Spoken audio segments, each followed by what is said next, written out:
Halos 2 dekada nang iniingatan ng actor at filmmaker na si Jun Sabayton ang lumang film roles na ito. Pamana kasi ng kanyang Lola Ingay. Binigay kasi sa akin yon nung time na yon, siguro mga around 2008. Sabi niya, yun na lang daw yung tanging kayamanan na meron siya. Ang laman ng mga rolyo ng film, hindi hamak na mas matanda pa sa kanya na kuhanan noon pang dekada 50. Katatapos lang halos ng ikalawang digmaang pandaigdig. Baka pwede makita natin kung ano pa yung mga loob neto. Makalipas ang 17 taon, si Jun nakahanap na ng paraan para maisakatuparan ang kanyang misyon. Ano ang mga sikretong ikukwento ng mga lumang rolyo ng film? Natuwa ako at nangilabot ako para akong nakasakay sa isang spaceship na may time machine at binalik ako sa panahon na yon. Noon pa man, nasa puso na raw ni Jun ang pelikula. May dati akong production designer, so nagka-interest ako sa mga lumang gamit. Ako po si Bayaw Jun Sabayton, ang OG tito mong walang kupas. Sa pagpasok niya sa industriya, isang tao raw ang firme sa kanyang nakasuporta, ang kanyang Lola Ingay. Pero hindi raw talaga niya ito kadugo. Lola ng dati niyang matalik na kaibigan. Naging close kami, madalas kami nagkukwentuhan. At dahil likas ang hilig ni Jun sa paggawa ng pelikula, sa kanya na rin daw ipinagkatiwala ni Lola Ingay ang pinakatatagong yaman ng pamilya ng matanda, mga lumang 8mm films na mahigit 70 taon na ngayon ang tanda. Ang mga 8mm film, bala o film na inilalagay noon sa mga lumang video camera para makapag-record ng video. Ito yung mga panahon na wala pang TikTok, wala pang Instagram. So ito yung ginagamit ng mga tao. Ang Super 8 ay ginagamit yan for home movies. Nung panahon na yon, dito sa Pilipinas, nagtayo ang Kodak ng processing laboratory. Baka pwede makita natin kung ano pa yung mga loob neto. Ito na lang yung natitirang kayamanan na meron ako.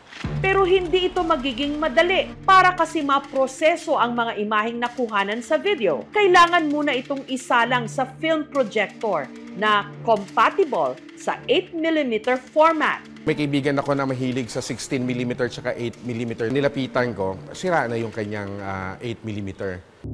Dagdag balakid, phase out na ang naturang projector. Kaya suntok sa buwan kung mapapanood pa ang laman ng mga lumang rolyo. Noong 1985, nag-announce ang Kodak na magsasara yung processing laboratory nila. Ito ay isang home movies 10 years after World War II sa Pilipinas. Hanggang nitong 2023, nadiskubre ni Jun na meron na palang teknolohiya para maproseso ang mga 8mm film kahit walang film projector. Naglabas yung Kodak ulit ng bagong Super 8 at 8mm na film digitizer na pwede mo na siyang i-digitize ulit. Nakabili ako ng film digitizer, so doon ko ulit sinimula. Nakalagay lang siya sa isang kahon at hindi nangamoy na suka. Na-preserve pa rin siya.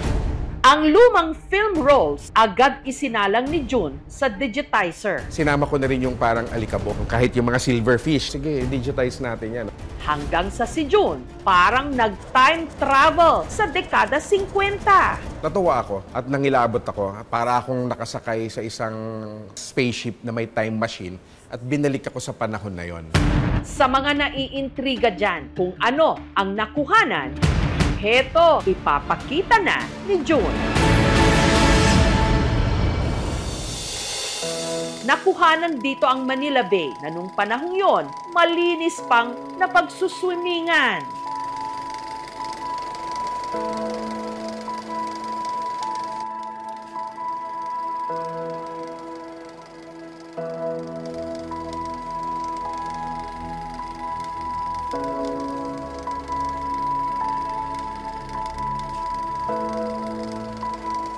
Pwede pang maligo sa dagat ng Tondo nung time na yon. May eksena rin silang kuha sa lumang airport ng Maynila.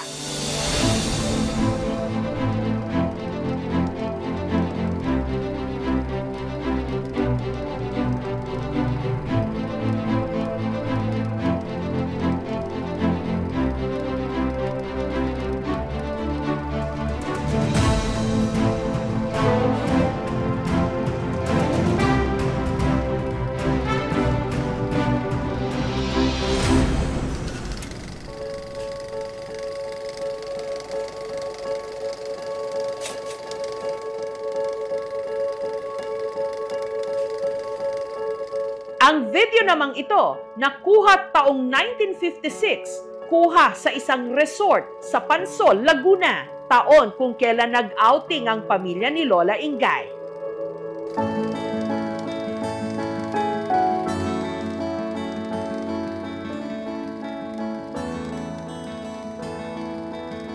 Makikita mo doon yung architectural structure, yung fashion, anong itsura dati ng Pansol, anong itsura dati ng Baguio.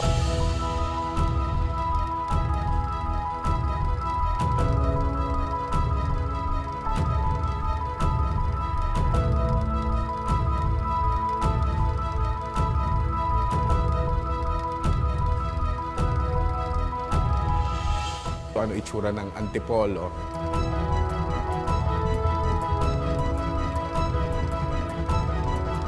Ganda ng mga damit.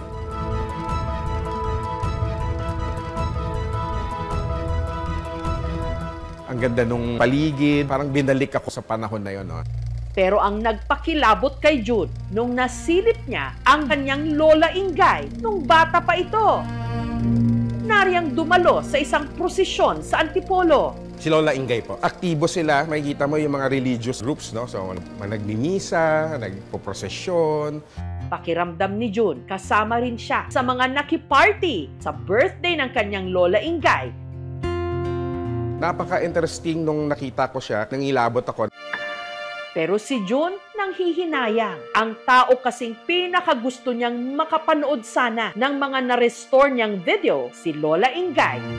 Pumanaw noon pang taong 2012. Kahit paano ay na-fulfill ko yung promise ko sa kanya. Sayang lang hindi nakita ni Lola Ingay. Bilang pag-alala sa pangako niya kay Lola Ingay, nitong Biyernes, binuksan ni June ang isang exhibit kung saan maaaring mapanood ng publiko ang mga na-restore niyang video. Itong exhibition ko na ito ay pagpupugay din doon kay Lola Ingay at saka pagpupugay doon sa mga imahe. Bukod sa mga nauna ng rolyo na ipinakita ni June sa aming team, may mga natira pa raw na film rolls na hindi pa niya naisasalang sa projector at maging siya mismo hindi pa nakikita ang mga ito. At ito ang mga kuha na unang beses nilang mapapanood makalipas ang mahigit kalahating siglo.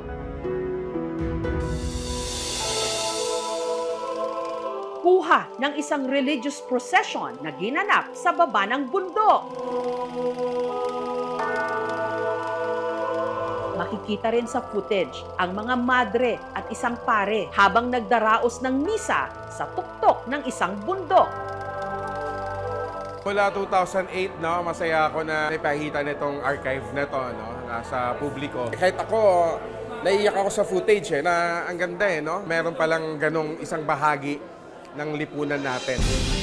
Nakilala ng aming team ang apo ni Lola Ingay, si Robbie.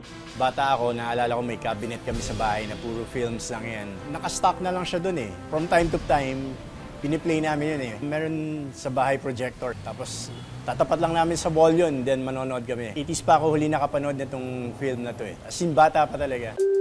Kaya ipinapanood ng aming team ang mga digitized version ng mga rolyo ng kanyang Lola Ingay.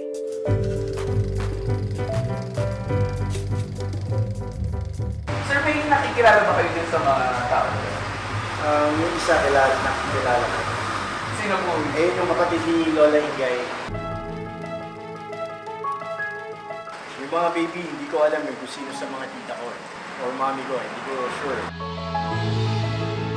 For June, thank you sa pag-restore and thank you sa pag-reach out sa amin para mapakita sa amin. Medyo nostalgic para sa akin. Natutuwa tayo no, na binabalikan natin yung mga archival na mga pelikula, mga picture, mga libro. No? Kasi ito yung gabay natin para dun sa kinabukasan.